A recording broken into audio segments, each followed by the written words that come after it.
You can take the hard way and get some blessing, the easy way. No. This is the only way available for blessing. This is how you receive blessing from God. You simply believe. He does all the work. You believe. You put all your faith in Him. You put all your trust in Him, in His finished work for you. That's it.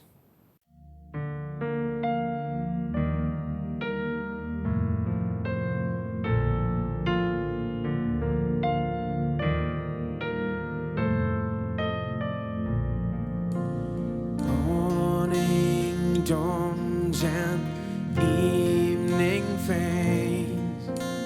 You inspire songs of praise that rise from earth to touch your heart and glorify your name.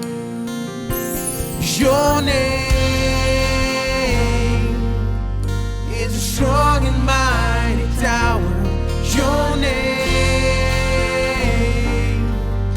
is a shelter like no other. Your name, let the nations sing it louder. Nothing has the power to save but your name.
Now there's a new way. Now, you see, Noah once again brought curse into the world. Now God is saying, I'm going to start once more, third chance, but I'm going to do it differently. This time I'm not going to give man the bulk of the work. I'm going to take the bulk of the work. Okay?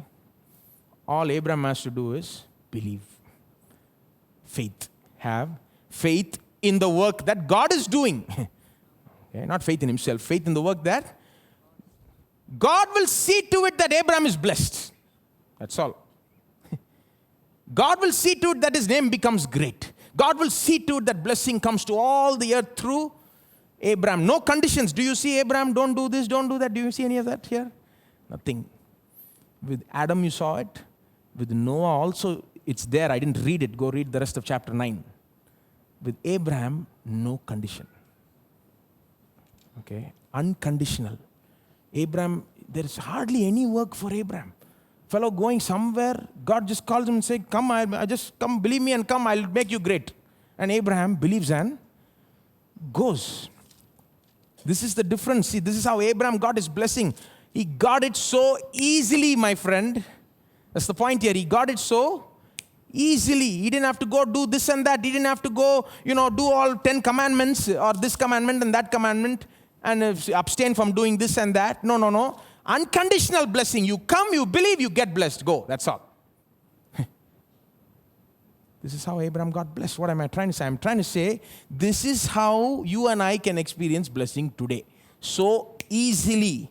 So it's nothing. Just so easily. And who's doing all the work? Who is going to see to it that we will be blessed? He will see to it. See, He will do it. All we have to do is simply believe that He will do it. That His work is sufficient, more than enough. If you're ready to believe like Abraham believed, you will receive like Abraham received. So easily. So I say to you, if you say you don't have any qualification, you don't feel very qualified for blessing, very easy to receive blessing. Simply believe that God will qualify you, God will bless you, God will do all the hard work. All you have to do is put your trust in God and come. I believe you'll do it. That's it. Finished. It's as simple and easy as that. But we don't like easy, you see. We don't like easy. Let me point out some other things. That was the first blessing Abraham received in Genesis 15. Go to Genesis 15. So God told him, I'll make you a great nation, right? But then Abraham started to think, maybe God means He'll make me a great nation through my servant. Because Abraham didn't have a son. He thought, well, I don't have a son, but God said, I'll make you a great nation. So maybe He means my servant. And so God is correcting that thought. And in Genesis 15, God speaks to Abraham again. He says in verse 1, do not be afraid, Abraham. I am your shield, your exceedingly great reward. Abraham says to him in verse 2 and 3, Lord, I don't have a child. And you have given me no offspring. Verse 3, and then verse 4, Lord speaks to Abraham. Verse 4, Genesis 15:4. Behold, the word of the Lord came to him saying, this one shall not be your heir, but one who will come from your own body shall be your heir. So God is saying very specifically, no, not your servant. I am speaking about a child that will come through your own body. And that person will carry this blessing forward to the whole world. Through that person, Jesus will come and so on, And so He's being very specific, first time referring to Isaac, right? Verse 6. And he believed in the Lord, and He accounted it to him for righteousness. What did Abraham do? Only one thing. He believed in there's only one thing Abraham did. He believed in the Lord. And God took him as righteous. He said, okay, you believe in me, that's enough for me. Come, you're qualified. That's all. See? Right? And then continue to read the story. If you come to verse 12, what happens is God puts Abraham to sleep. And then He gives him more promises. While Abraham is sleeping, in a dream He's giving more promises and making a covenant with Abraham. That's the rest of chapter 15. I'm not going to read it. But what I'm trying to say is, all Abraham did was believe and sleep. I'm not saying all you have to do is believe and sleep, okay? I'm just saying, just see to what extent Abraham's little role is emphasized, whereas God's big role is emphasized, right? That's what I want you to see. Today we have to believe and then stand on that belief, right? We can't just be sleeping all the time, We have to confess, we have to stand on our faith and all those things. But that's not a work. Like I said, that's like eating, putting in your mouth. Every mouth goes in there, and you chew it, and it's not. You don't think that's a work, right? So what I'm trying to say is, Abraham did do works of faith, you see. But what I'm saying here in this place, what you see is God does all the work. Abraham simply hears and believes and receives. That's all. It's that easy to receive blessing from God. But here's the thing. If you don't go like this, it doesn't just become hard. It's very hard to get blessing at all. See, if you want blessing, you should come the easy way. This is the way. If you want to take the hard way, that will not lead you to blessing at all, first of all. That's what I showed you last week. It's not that you have two choices. You can take the hard way and get some blessing, the easy way. No. This is the only way available for blessing. This is how you receive blessing from God. You simply believe. He does all the work. You believe. You put all your faith in Him. You put all your trust in Him, in His finished work for you. That's it. You receive. Did Abraham receive blessing? Did he experience blessing in his life? Yes, he did. He got the child, right? But before he got the child, he sinned. You remember? He listened to his wife's advice instead of God's advice. Instead of waiting for God's timing, he listened to wife's timing, right? And he went and had a child through another woman, right? Now, what did Abraham do? It was a sin in a way, see. Did he lose the blessing though? No. Did Abraham lose? See, before Adam sinned, he lost the blessing. Noah sinned, he lost the blessing. Now, God did not make the blessing conditional upon Abraham's obedience. Purposely, He knows, even if I give this fellow one commandment to obey, he'll mess it up. See? So unconditional, and he messes it up anyway, but he doesn't lose the blessing. He goes on to have the child. Now, I'm not saying he didn't experience any consequences. No, because he went and had a child through another woman. A child was born. Ishmael was the consequence of his sin, you may say. Right? But if you read the story, God blesses even Ishmael. He doesn't even say, oh, you came as a result of sin, get lost. No, He blesses even Ishmael. That's the truth. You go read it. And then He continues to bless Abraham, gives him the child, and then Abraham does great things. One time God says, go sacrifice your son. Does Abraham do it? Yes. Why does he do it? See, how could he do something like that? Abraham had such a thankful heart. That is, he thought, I was nothing. This God called me and made me something great. He gave me a child. I didn't have any child. He's the one who gave the child. Now He's saying, go sacrifice it. Why not?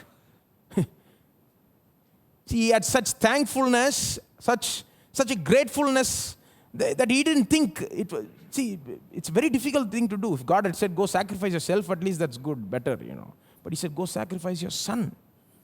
Who will do such a thing? But Abraham goes and does it. What enables him to do it? The blessing enables him to. Meaning, because he got the child from God, he didn't think it was too difficult to go sacrifice the child to God. See. We think, if we preach saying, sacrifice, they'll sacrifice. In the churches, they're saying, do this, do that, sacrifice, give more offering, give more this and do that. Come and volunteer in the church. You're not volunteering in the church. You're not helping out the church. You have no love for the church. Come and do this, come and do that. If the people think, preachers think, if you preach that, do, like the law, do, don't. They'll come and do and don't. It won't work that way. You preach the blessing unconditionally, right? People will receive it unconditionally. They'll get more of blessing. They'll become so thankful. Now you don't have to tell them do this. They'll be waiting. What can we do? Tithe won't be a problem. 10%, hang the 10%. They'll be giving more percentage, you see. You don't have to tell, if you preach all you want, maximum you'll get is 10%. But if you preach like this, people will want to give more than 10%. Because why? God only gave them the 100%. And now made it 200%. And then made it 500%. This is what the blessing does. Unconditional blessing, you see. What am I trying to say? I'm trying to say people hearing my preaching now may think, oh, this fellow is preaching against good works, Or there's a new teaching going around that saying that you don't have to do anything, you don't have to. I'm not saying you can throw out the law. I'm not saying you can stop following the commandments. I'm not saying don't give tithes. No, you must keep the law. You must follow the commandments. In fact, a Christian who does not do good works, does not do works that are written in the Bible, is probably not a Christian at all. What I am saying is, please don't think the blessing comes because you do those works. Leave that separate. Leave this separate. Okay? You can't throw out the law, meaning you can't throw out doing the law, but you should throw out keeping the law as your basis for blessing or anything from God. If you follow this teaching, you'll be able to do more good works, not less. You'll be able to do more Bible works, not less. And it will become easier and easier, not harder and harder. See? So anyway, Abraham was blessed like this only. He was not blessed on the basis of his works. He was blessed on the basis of his faith. He was not blessed after he sacrificed Isaac. No, he was blessed before he sacrificed Isaac. Because he was blessed with Isaac only, he sacrificed Isaac. out of sheer gratefulness, my friend, and out of the confidence that God will raise him up, because he promised through Isaac only, your seed shall fill the earth. So he had that confidence. Hebrews tells us that he was confident that God will even raise him up from the dead if he has to fulfill his. What I'm trying to say, Abraham had such confidence in God, in his word, in his work, not on his own work. See, where should our confidence go? There. Faith is outward, you see, not like this. It is like this. It is like this, outward, directed towards God. So therefore, it is not a work. See. All right, so Abraham received the blessing like this only. That's point number one. Now, point number two. This is how we receive anything else from God. Point number one is, this is how Abraham received blessing. Therefore, you also receive the same way, easily. Don't come the hard way, come easy way. Point number two is, this is how we receive not only blessing, but anything else and everything else from God. Let me give you some examples. How did we receive salvation? Ephesians 2:8 says, by grace are ye saved through faith, and that not of yourselves, it is the gift of God. Notice the words there, by grace through faith. Very carefully, Paul says it, not just by faith, by grace through faith. That is, the channel through which you get to experience the grace is faith. Right? Faith is only a channel, but it is the only channel. No other channel, no works. Faith is the only channel. Faith is only a channel, but it is the only channel. No other channels. Meaning to say, only unless you exercise faith, you can't receive it. So salvation is received by grace through faith. Continue to read that. For by grace you have been saved through faith, and that not of yourselves. It is the gift of God. Notice he says, a gift. You didn't do anything to earn salvation. Then look at verse 9. Not of works. See, Paul is not satisfied saying it's a gift. He has to say this, not of works, lest anyone should boast. When you got saved, did you come and do this and that for God? Did you give any money to the church? Right? Did you go do some good works? Did you say, Lord, save me on the basis of my good works? No, nothing. You came just as you are. That's how you get saved. If you want to get saved today, it's very easy. If you want God to save you from all your troubles, very, very easy. It's the easiest thing in all the world. If you simply are ready to believe, God, you do all the work, I'll simply believe you save me. That's it. I believe in Christ, save me. That's all.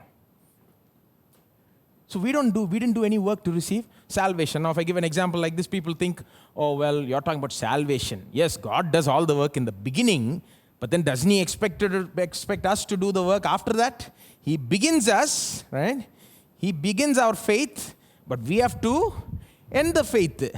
Okay, let me give you another example. Forgiveness of sins, right? How do we receive forgiveness of sins? Let's think about an unbeliever. How does he receive forgiveness of sins? He doesn't have to go confess every sin. He simply has to confess Jesus as Lord, right? And he has to simply believe that all his sins were put on Jesus at Calvary, right? If he simply believes that, he's saved. In other words, what is he believing?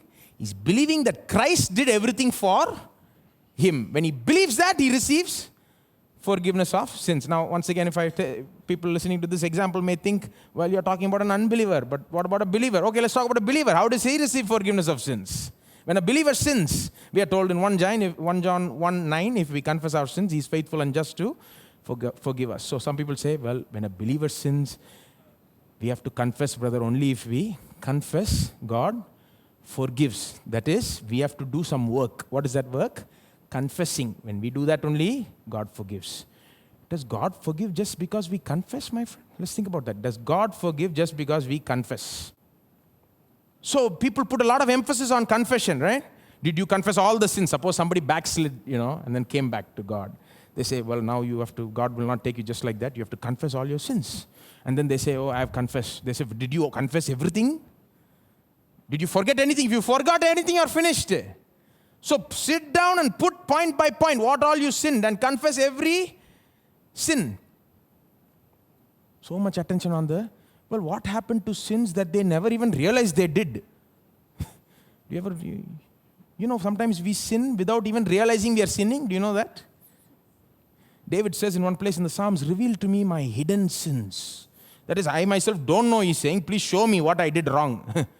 What happens to the sins we don't even know we did wrong? Will we ever confess that? No. What I'm saying is, God doesn't forgive just because you confess. Is it so cheap for God to forgive sin? As forgiveness of sin becomes so easy?